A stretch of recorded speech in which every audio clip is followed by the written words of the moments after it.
in listen-only mode.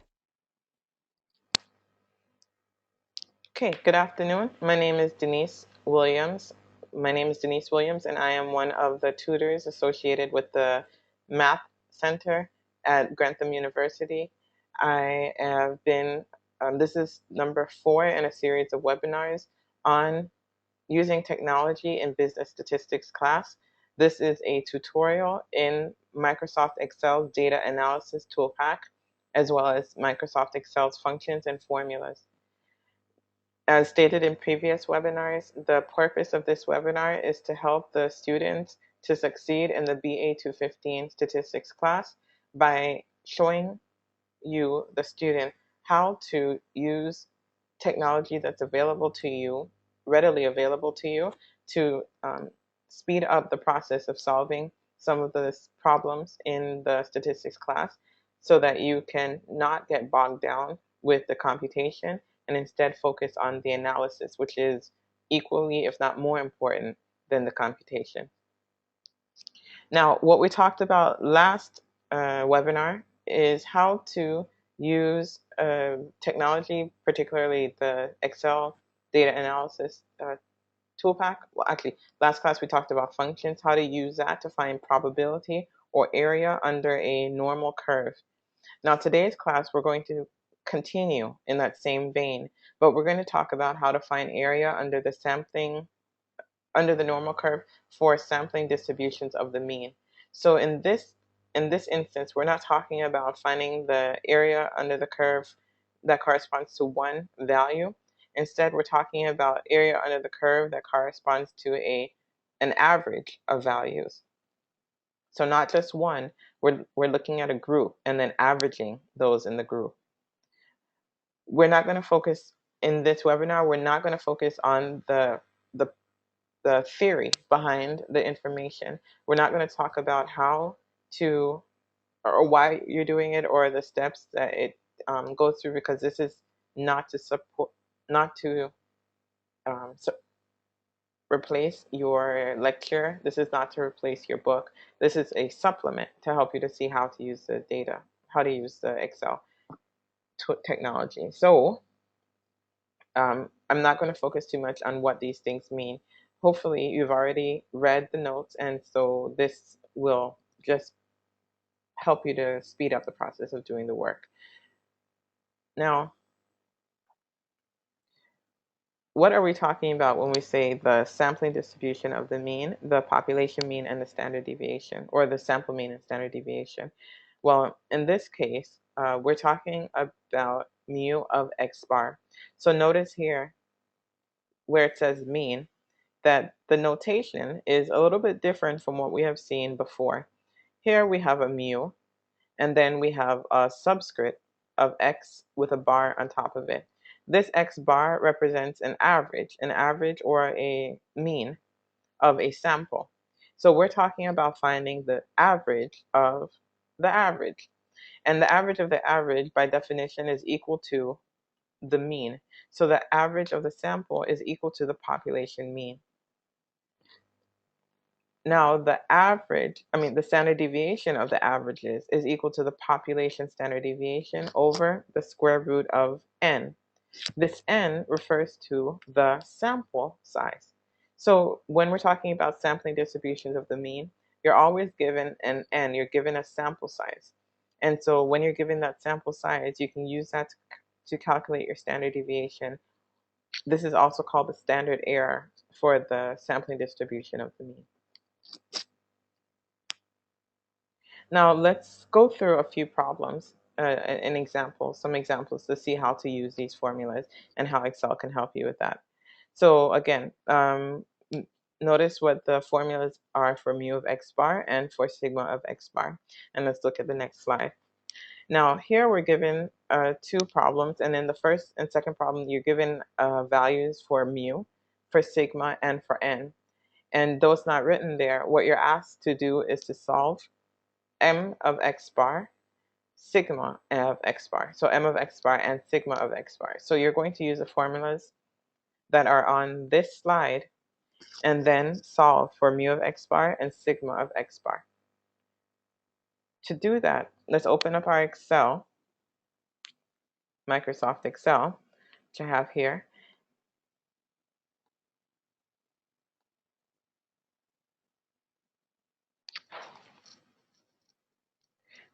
And then plug in for the formulas.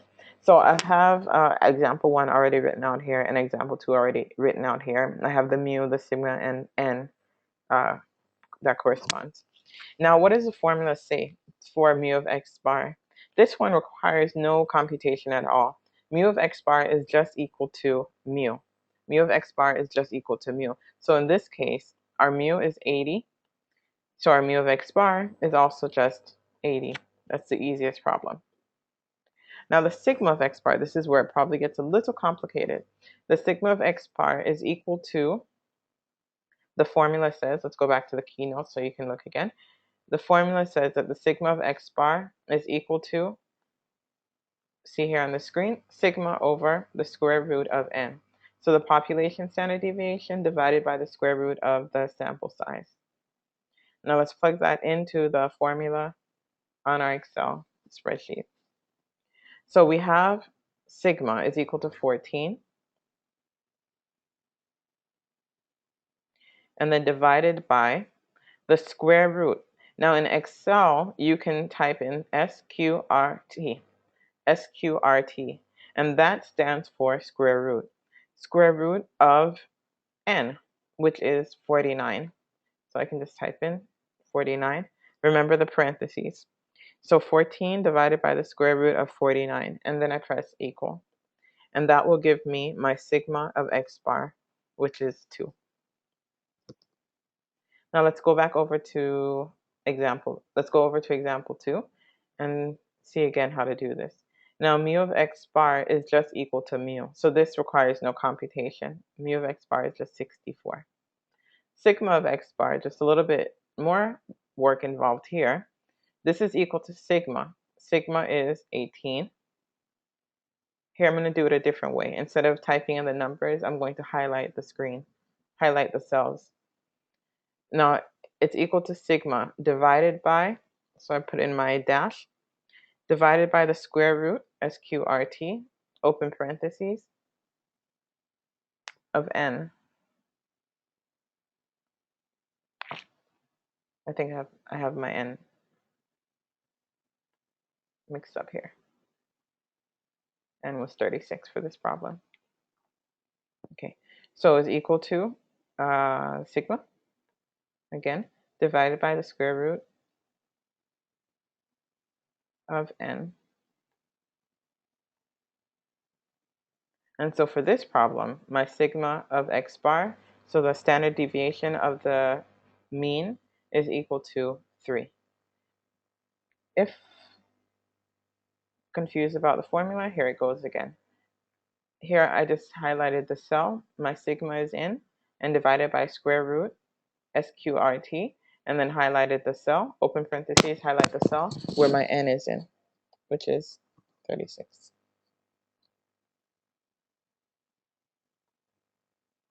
There's my answer. Okay, now why is this important? This is important because I want you to see how to come up with the values, how we're going to come up with the values for mu of x bar and sigma of x bar, which we're going to use later. This is important to note that even though the mu of x bars are the same, here it's 80, here it's 80, that the sigma of x bar is different. So this is 14 and this is 2. Whenever you have a problem that has to do with the sampling distribution of the mean, you're not sure whether or not it's a direct sigma or sigma of x bar.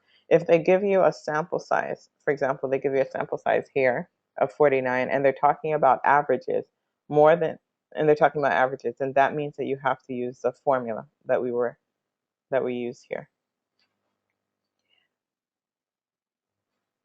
Okay, let's go on. Let's go back over to our presentation. Okay. Now, we can use this to find the area under the curve. We can use this to find the area under the curve.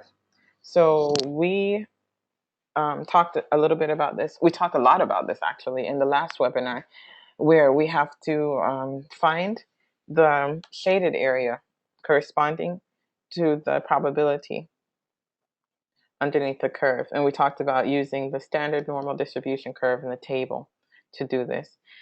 So if you were asked to find the probability underneath the curve for a sampling distribution of the mean, so the probability of x bar being less than something or being greater than something, how would you go about doing that? There's two ways. There are two ways, at least two ways that you can do that. And the first way is by hand. So if you're using the normal distribution table, which we talked about, we did not talk about, but it's talked about in your book, and everywhere. It's talked about maybe in your notes as well. If you are asked to use a normal distribution table, you have 4 steps that you have to go through. The first is that you have to verify that CLT applies. Now, what is CLT? CLT is a very important theorem called the central limit theorem, and this has to do with the normality of the data.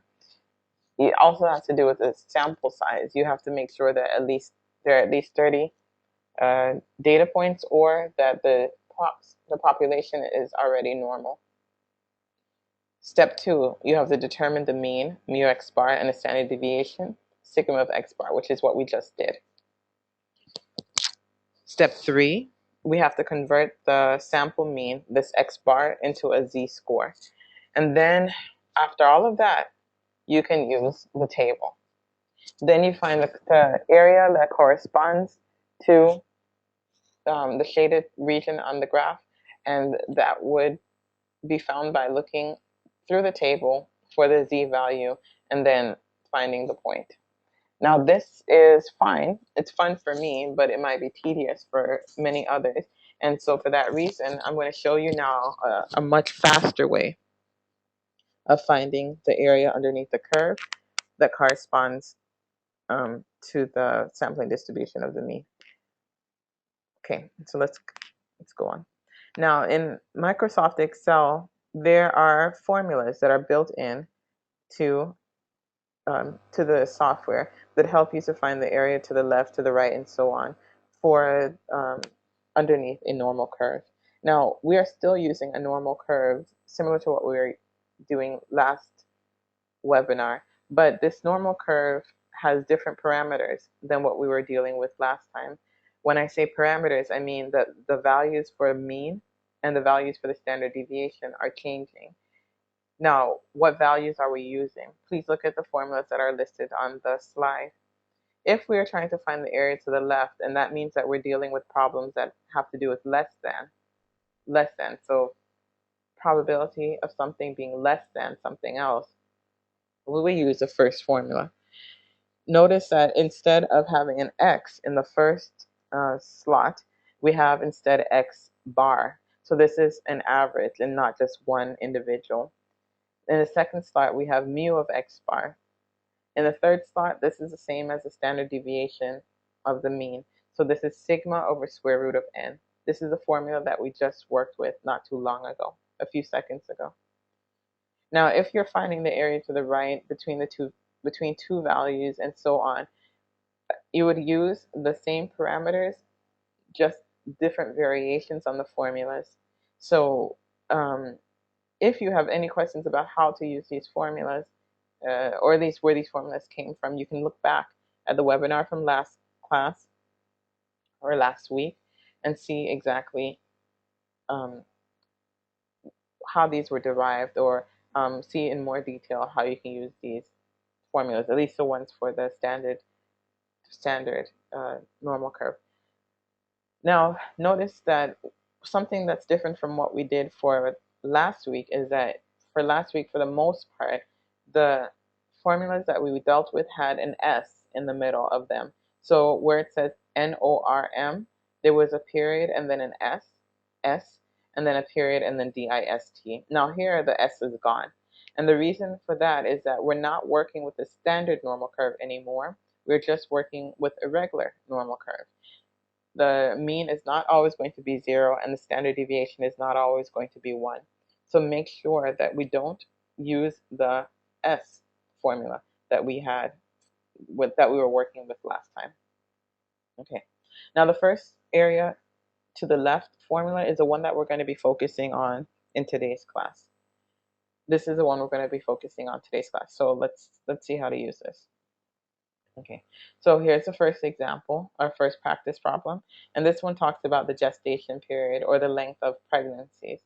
Now, for humans, uh, our pregnancies are normally distributed with a mu of 266 and a standard deviation of 16 days.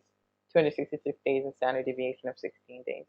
And we're asked to find first the probability that a randomly selected pregnancy lasts less than 260 days. And then for the B part, we're asked to find the probability that a random sample of 50 pregnancies has a mean gestation period of 260 days or less. Now, what is the difference between A and B? The first problem is asking for one individual. It does not give you a sample size at all. There's no N in problem A. So problem A is very similar to what we were doing last week. But problem B gives you a sample size. This means that we're talking about the formula for the sampling distribution of the mean. So we're going to have to use different information or different formulas for the two problems. So let's go ahead and go to our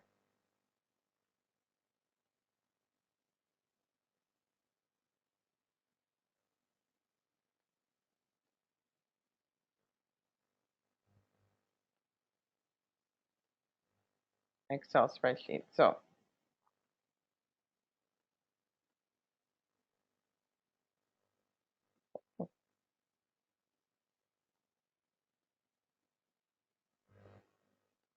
now let me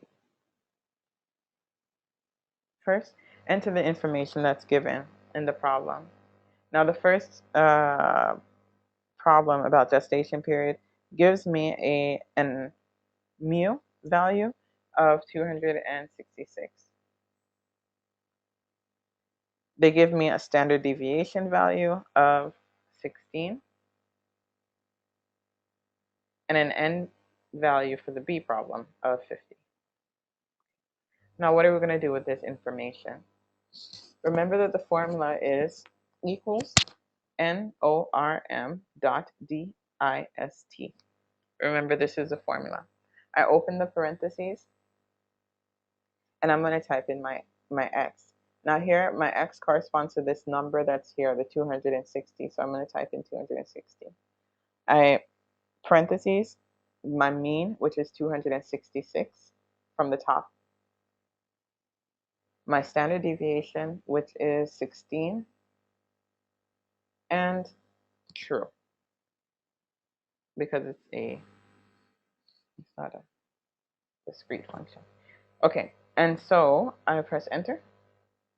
And this is my probability that the gestation period for one individual or one pregnancy for one person is going to be less than 260 days. So if I get pregnant, the probability that my pregnancy lasts less than 260 days would be 35%.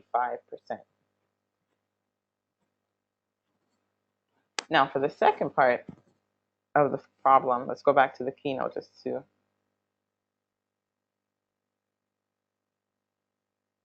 the second part of the problem says, what's the probability that a random sample of 50 pregnancies has an average length of 260 days or less? So if I take 50 individuals, I add up the how long they were pregnant, and then I divide by 50, that will give me an average. Now, what's the probability that that average is less than 260?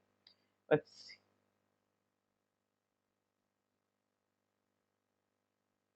see. Now, this is the second part. This is what this looks like. Probability of x bar being less than 260.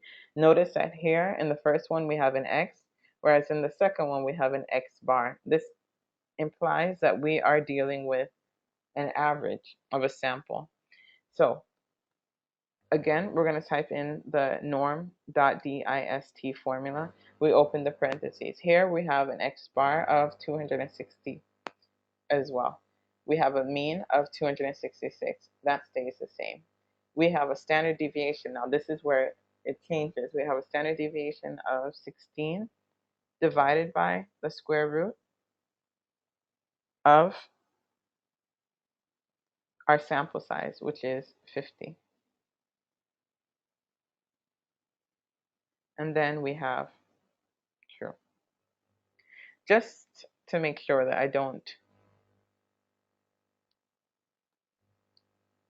we don't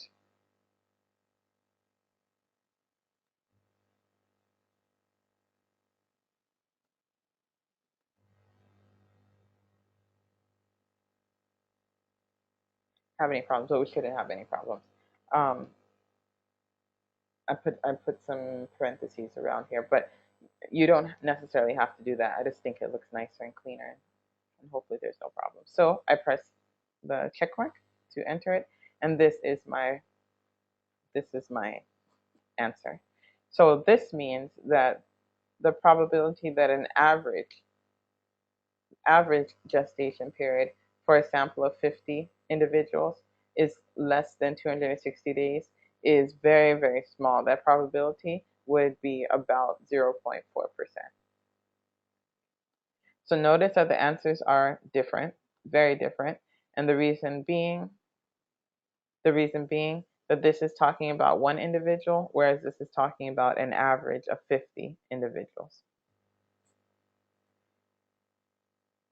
Okay, good. Now let's go ahead and move on to another example. Let's go to example number 2.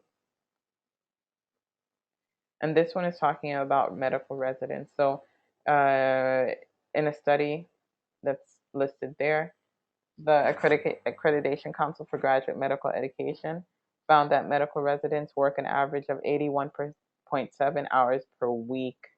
Suppose the number of hours worked per week by medical residents is normally distributed with a standard deviation of 6.9 hours per week. Now, what's the probability that a randomly selected medical resident works less than 75 hours per week? And then the probability that the average for 5 medical residents is less than 75 hours.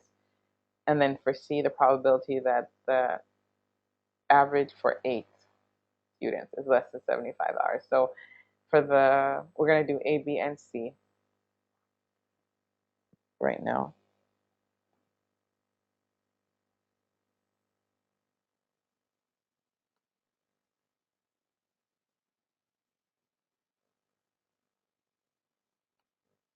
Go over to the medical residents.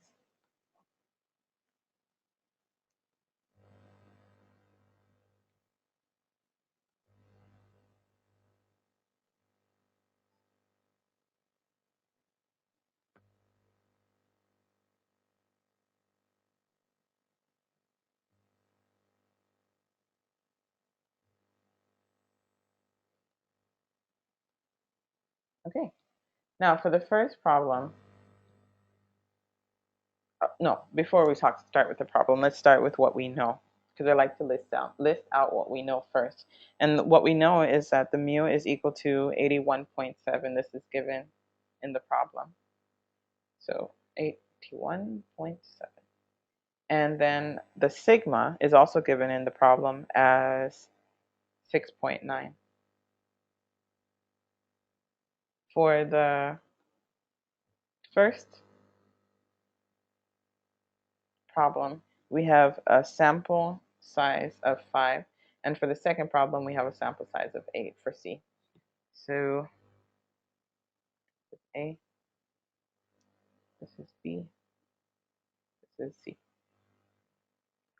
Now for A, it's just one individual. Notice that again, for my notation, I have just an X here, an X bar here. But this is just one individual, it's an X. So this one is pretty straightforward. We use the formulas that we were talking about last week. We have norm.distx, which is our 75, the mean of 81.7, and then our standard deviation of 6.9, and we type in true. Now this means that there's a 16.6% chance that the one individual medical resident works less than 75 hours Now for the second problem, B, they ask for a sample of 5. What's the probability that an average of 5 residents works less than 75 hours? Now for this one, again, use the normal dot distribution formula. My x is the same, x bar at least is the same. The mean is the same, 81.7, and our standard deviation is equal to this divided by the square root of 5, and then true.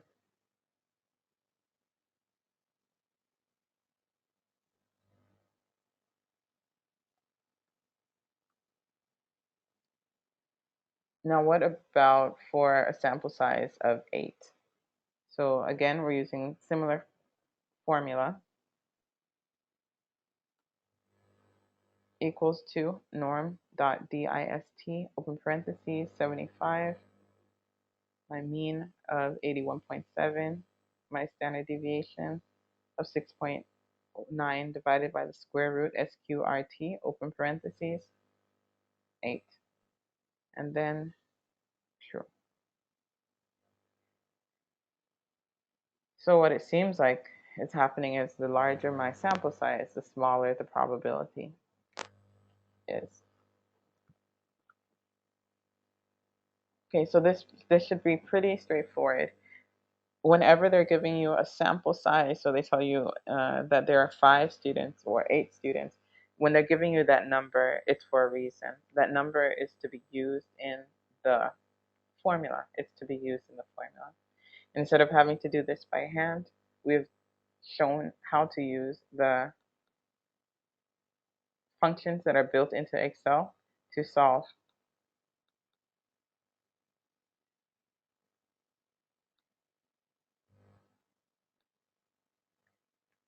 Okay, so let's go back to the keynote. And I think, yeah, so this should be pretty straightforward. Any questions at all, please don't hesitate to contact the math department for further clarification, the math center for further clarification, the math department also. Now, something else that is mentioned in this week's lesson or this week's assignment is graphing histograms in Excel. Now, there are many different ways to do that, or these graphing histograms. There are many different ways to do that and many different tools to do that. But if you're already using Excel to find your probabilities under the curve, then you might as well use Excel, keep on using Excel to find or to draw the histograms. And it works out pretty well. Now, when you're asked to draw the histogram, what do you need to do? There are 5 steps in Excel, and they're pretty straightforward, actually. You're using the tool, the data analysis tool pack, and you're just putting in some raw data, raw information into the Excel spreadsheet. So the first step is to put the data into the columns and the upper boundaries for the classes in column B. The upper boundaries are explained in your book, and I'll show you an example of what I mean in a minute. Then you're going to go to the data tab and select the histogram from the analysis tool pack. Make sure that you input the input in from the raw data into the input range cell, and the upper boundaries go into the bin range cell. You can select where you want the data to show up, where you want the chart to show up, and then you have to check the chart output box. Now, once the histogram is drawn for you, you have to do a little bit of manipulation on the graph, but it does not take a lot at all for you to get it to look the way that you want it to look. So let's go ahead and do an example. Now here we have some data for 25 students, and it's the height of the 25 students to the nearest inch. And you're asked to draw a histogram using the data that's listed here. And the class width is 2. That means that every level, we go up 2 inches. Now we're asked to draw a histogram, making sure that the upper class limit of the first class is 56 and the class width is 2. So let's go over to Excel. I've already copied this data, all these numbers, the 25 numbers, into an Excel spreadsheet to make this go a little faster. So let's see it here.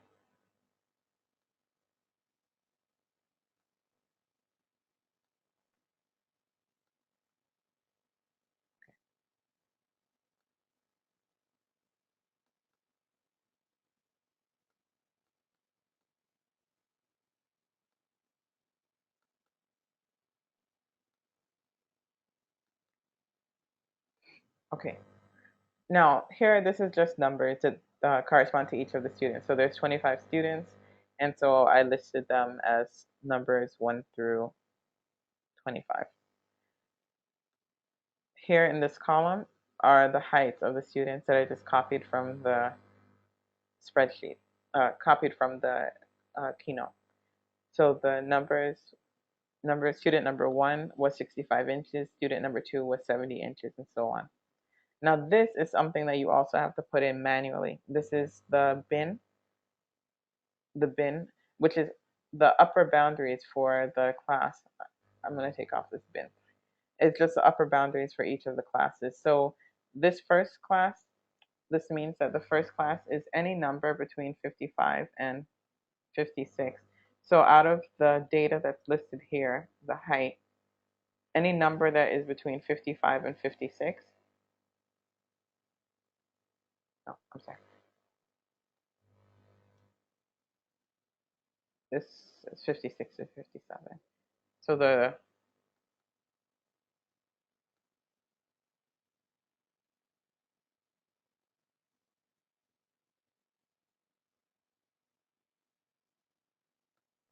oh, okay. The problem says the upper class limit is 56. So let me change this a little.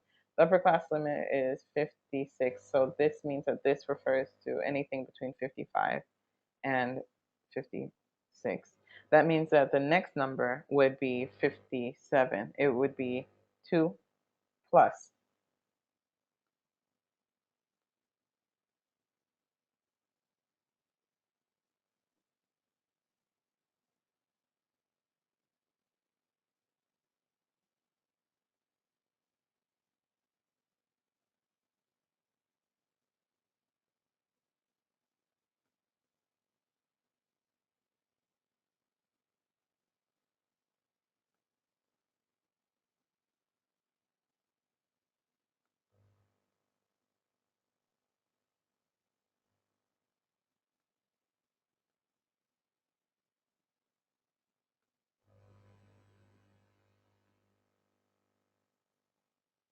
2 plus, my brain's not working, sorry. So this would be from 57 through 58.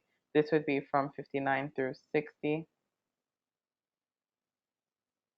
This would be from 60 through 62.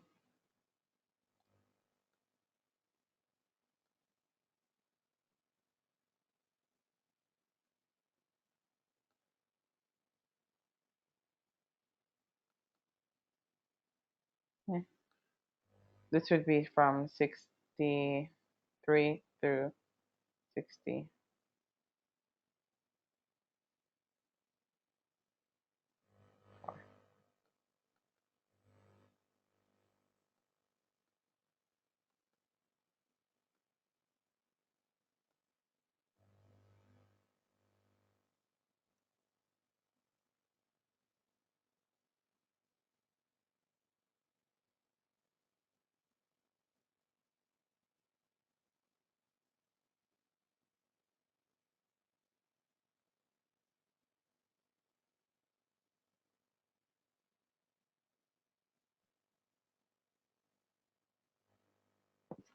Okay.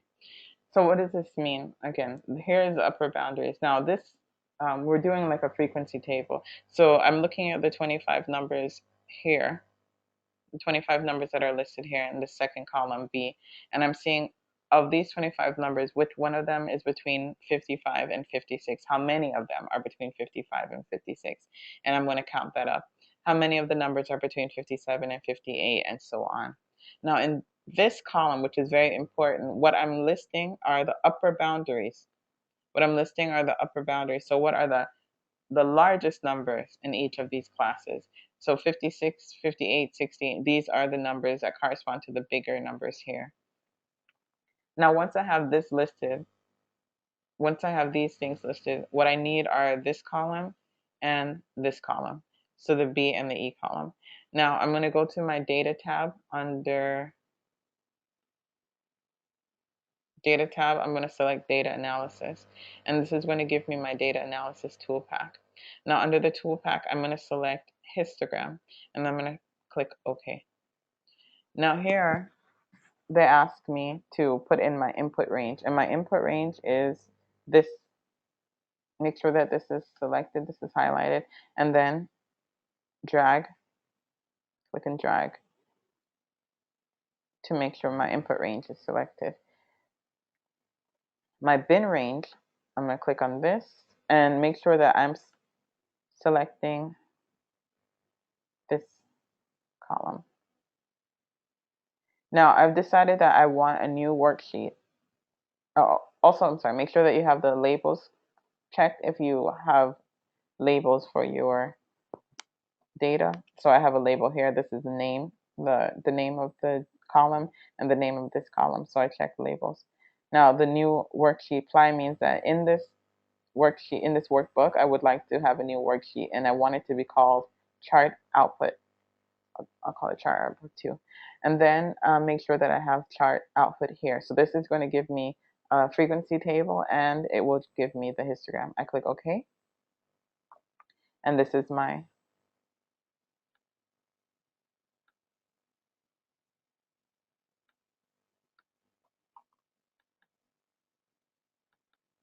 first, this is my frequency table. So it tells me how much data is between 55 and 56, 57, 58, and so on. And then it gives me my histogram. I want to make it a little bit bigger. And then we can play with it. So now that I have my histogram, there's some things that I don't need. I'm going to click on the little plus sign, plus symbol here. And I'm going to click on things that I don't need. I don't need the legend. Let me take that away. And I don't need, no, I'll leave this how it is. And I'm going to change this to height.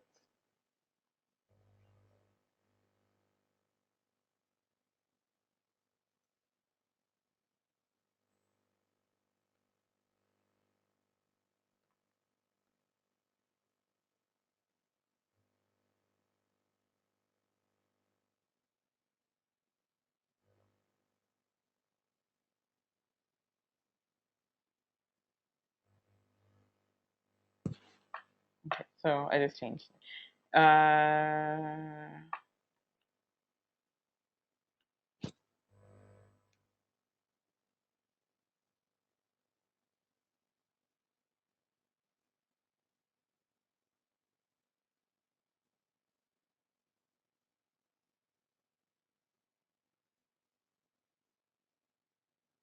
This is absolutely not necessary, but I'm playing with it. Okay, so now what I'm going to do is I'm going to highlight the bars, because with histograms, remember, we don't have spaces between these bars. This empty area should not be here. So I'm going to click on the bars. And then on one of the bars, I'm going to right click. And here it's going to give me options, and I'm going to go to Format Data Series. And here it gives me gap width. And what I want this gap width to do is to be reduced to 0. And by doing that, I have no more spaces. And so I have what is a histogram. This is pretty much my histogram. Now I can take this and I can copy it, and I can put it anywhere I want it. I can take it, copy it, and put it anywhere I want it. And this is how to do a histogram in Microsoft Excel using the data analysis tool pack. So what have we talked about today? We talked about finding the sampling distribution of the mean,